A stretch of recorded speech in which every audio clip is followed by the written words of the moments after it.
മണിക്കൂറിനെ എങ്ങനെ നമുക്ക് ഭംഗിയായിട്ട് ഉപയോഗപ്പെടുത്താം എന്നുള്ളതാണ് ടൈം ബ്ലോക്കിംഗ് കൊണ്ട് നമ്മൾ ഉദ്ദേശിക്കുന്നത്. അപ്പോൾ അതിൽ ഞാനൊരു മോർണിംഗിലുള്ള ആ ഒരു ടൈം ബ്ലോക്കിംഗ് ആണ് ഇന്ന് ഞാൻ നിങ്ങളായിട്ട് ഷെയർ ചെയ്യണത്.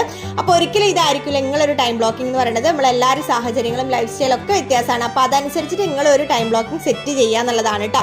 അപ്പോൾ ഞാൻ എൻ്റെ ഒരു ടൈം ബ്ലോക്കിംഗ് ഒക്കെ ഒരു ഐഡിയ കിട്ടാൻ വേണ്ടിയിട്ടൊന്ന് പറയാം. 5 മണി മുതൽ 5:30 വരെയുള്ള ടൈം എന്ന് പറയുന്നത് മൈ ഓൺ ടൈം ആണ്. അതായത് ആ ഒരു ദിവസം ഒന്ന് വിഷ്വലൈസ് ചെയ്യുക, ടു ഡു ലിസ്റ്റും കാര്യങ്ങളൊക്കെ ഒന്ന് ചെക്ക് ചെയ്യുക, അങ്ങനത്തെ കാര്യങ്ങൾക്ക് വേണ്ടിയിട്ട്. 5:30 മുതൽ 6:00 വരെയുള്ള ടൈം എന്ന് പറയുന്നത് ബ്രേക്ക്ഫാസ്റ്റിൻ്റെ കുക്കിംഗ്, അതുപോലെ തന്നെ അതിൻ്റെ കൂടെ തന്നെ സെൽഫ് കെയറും, അതിൻ്റെ കൂടെ നമുക്ക് ഓഡിയോ ബുക്കോ അല്ലെങ്കിൽ ആ ഒരു മൂഡ് അനുസരിച്ചിട്ട് നമ്മൾ ആ ഒരു സമയത്തിനൊന്ന് നമുക്ക് മൈൻഡ്ഫുൾ ആക്കി എടുക്കുക എന്നുള്ളതാണ്. പിന്നെ 6:30 മുതൽ 7 മണി വരെ മോർണിംഗ് വോക്കോ അല്ലെങ്കിൽ സ്ട്രെച്ചിങ്ങോ അങ്ങനെ എന്തെങ്കിലും ചെയ്യാൻ വേണ്ടി മാറ്റി വെക്കുക.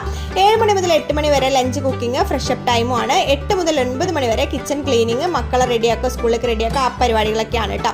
9 മുതൽ 9:30 വരെ എൻ്റെ ഒരു ബ്രേക്ക്ഫാസ്റ്റിൻ്റെ ടൈമാണ്. 9:30 മുതൽ 10:30 വരെയുള്ള ടൈം എന്ന് പറയുന്നത് തുണികളൊക്കെ ഒന്ന് അലക്കി ആറിടേണ്ട ആ ഒരു ടൈമും കൂടിയാണ്.